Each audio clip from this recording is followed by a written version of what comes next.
All right, last module I showed you how powerful just decoupling with some pads under your speakers really makes a difference, like 5 dB, 6, 7 dB of a difference. Really massive difference and very important. But for this module, we're gonna talk about even how you place the speakers. We had them on their side, we're standing them up now and we're gonna shoot it.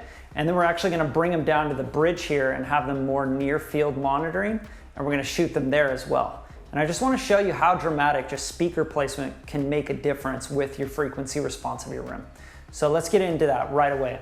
So I'm gonna do the same thing. I have not moved the mic or touched the mic. I'm going to hit the measurement thing here with these standing up. Our first measurement here is the decoupled position, so I'm going to delete that. Right? And this is our position 2 with the decoupling taken away. So this is on their side, on the wood directly. Now all we've done is stood them up. They're still on the wood directly. So let's take this shot. All right, and you can see how the frequencies have shifted. And they've actually shifted quite dramatically. If you look at this, this is going to be the measurement we just took with them standing straight up, and here's the measurement on their sides. So what we're paying attention to is down here, right? Bam. Now look at these differences here. You have to really pay attention to this. Look at just standing them up, cleared all this up and made this much more even, right? In the mid-range. Look at that, mid-range dips, craziness going on. And bam, we got that mid-range back, just by standing them up. Because usually speakers are designed the way they're designed to do certain things. Like these speakers are designed to be upright. A lot of people put them on their sides because they get less of that 2K, which 2K is really harsh on the ear. But if you're mixing and you're critical listening, you actually want a flat response so that you can add or take away the harshness as you see necessary, right? So it really depends on the use, but now we're gonna take these speakers and we're just gonna put them down on the bridge here of this, this desk here and just see what happens. See how big of a difference it makes in the low end.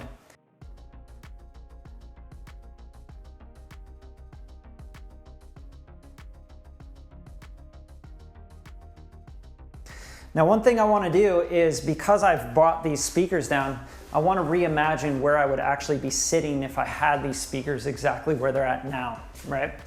Like I wouldn't be sitting in the same spot. Let's put them where, ideally, where they would be. And I think it's a very simple movement. It's just bringing it down maybe a little bit more. And that's what I would do. I would have a chair that would just be a little bit lower, and let's shoot it. Right, so now we're talking about a whole world of difference.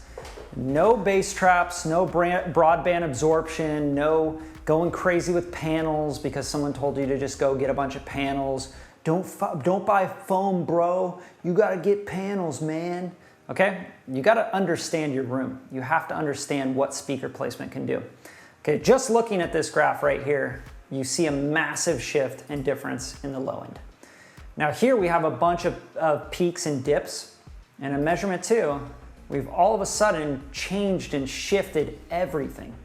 Now this is because there's modal ringing in the room. These frequencies are just coming in louder at certain points of where you're listening, right? These speakers are made for near field monitoring. They're made exactly for this specific application, to be as close to you as possible in an equilateral triangle working in a Project Studio environment, right? And these are a little bit further away from boundaries, which make it very responsive. And just to compare, I'm going to show you this peak here.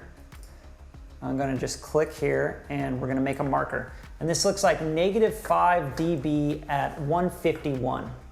And let's go to our original marker here, and we're at -12 dB at 151. Now by moving the monitors, just listen to this and really take this into perspective. By moving the monitors at 151 Hertz, we've changed by 7 dB, by over 7 dB. You just changed your whole frequency spectrum and what you're hearing in your room.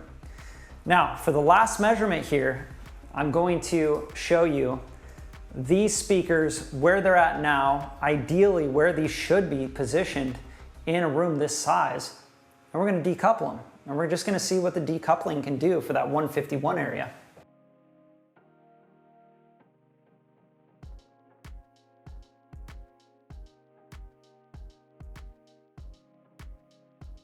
decoupled, nothing else has changed. Let's pivot these in a little bit just to make them a little bit more of like where you would actually be listening, because I know that I wouldn't be listening like that. Too close. Okay. Bada bing. And let's take a measurement. Decoupled. All right, and there you go. You've just made that low end, that bass stuff come back around.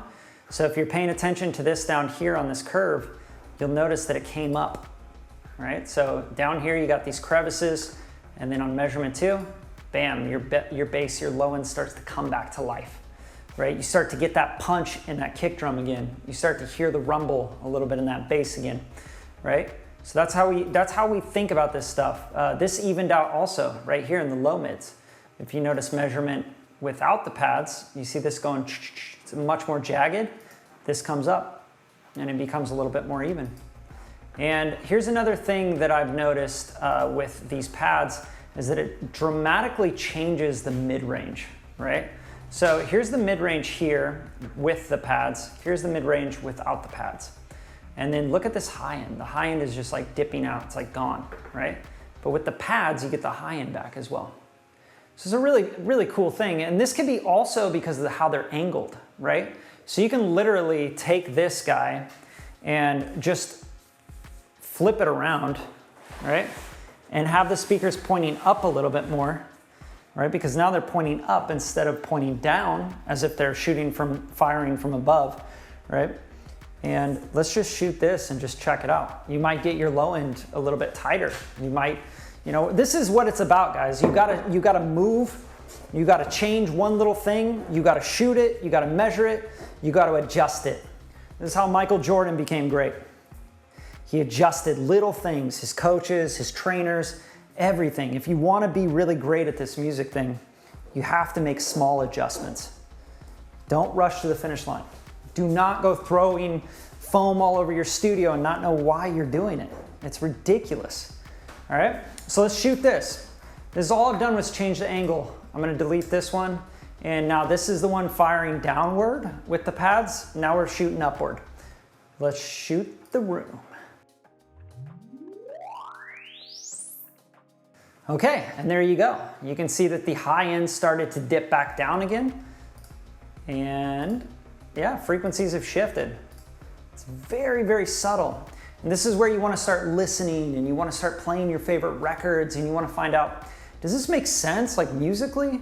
Like I see it on the graph, it's cool, like that's pretty flat, I got some trapping to do, but does this make sense like to my ears? Do I like the way it sounds? Or do I want it back up on the bridge? And do I want it, to sound different, right? Does it not sound musical, etc.? We're gonna make one more movement with these speakers and these pads. I'm gonna jam them up against the wall to let them load so I can show you the difference with the low end and see what happens with the low end when we load these guys, but we also decouple them and keep them standing upright.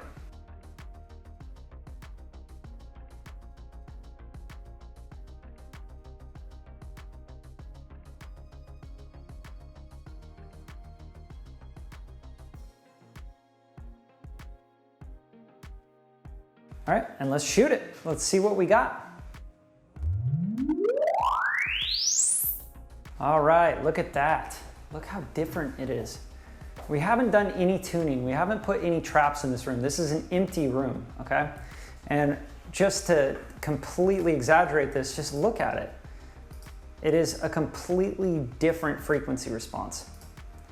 We have shifting, we have comb filtering in the low end. We have a lot of issues going on that I think probably are being caused by more low end, right? Because you're loading the low end. The low end is going, oh man, there's like problems here, but there's also there's peaks and valleys in this room, It's just firing off. And in here, this is firing off like crazy, right? So you have to now start to listen to some music, ooh, do I like this placement? Does this musically make sense? Should I move them a little bit closer? Should I move them further apart? Should I move them closer into the room? Do you want to give up some space in your room?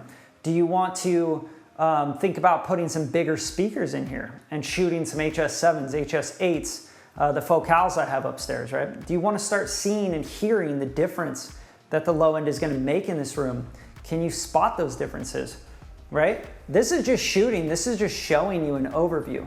It's showing you waterfall display as well. So when you look at this, you realize that this frequency is ringing out in the room for quite a while. And those frequencies don't really change when you put the speakers in different spots, but it definitely rings out a lot less when you put them in different spots. So this is just now it's all about the music. It's like, what do you want? Do you want more low end? Because your speakers aren't giving you enough low end, then load them in the room, right? Do you want less low end and more clarity? Then you need to move your speakers closer to you, right? And at this point now, we've moved the speakers around. We've found a pretty ideal spot for them, right? Like, I think that's a super ideal spot, or even measurement 2. This works great. It just depends on what you want. Now we got to figure out, okay, let's listen to some music, let's listen to some sounds, and then let's decide, this sounds the most musical to me. Now let's start treating the room, which will be next. We'll get right into that in the next module. Bass trapping, absorption versus diffusion, broadband absorption, mirror positioning, bass trapping the corners, all that good stuff. And I'm gonna break a lot of different things that people are saying that they just don't know what they're talking about, right? So let's get into it.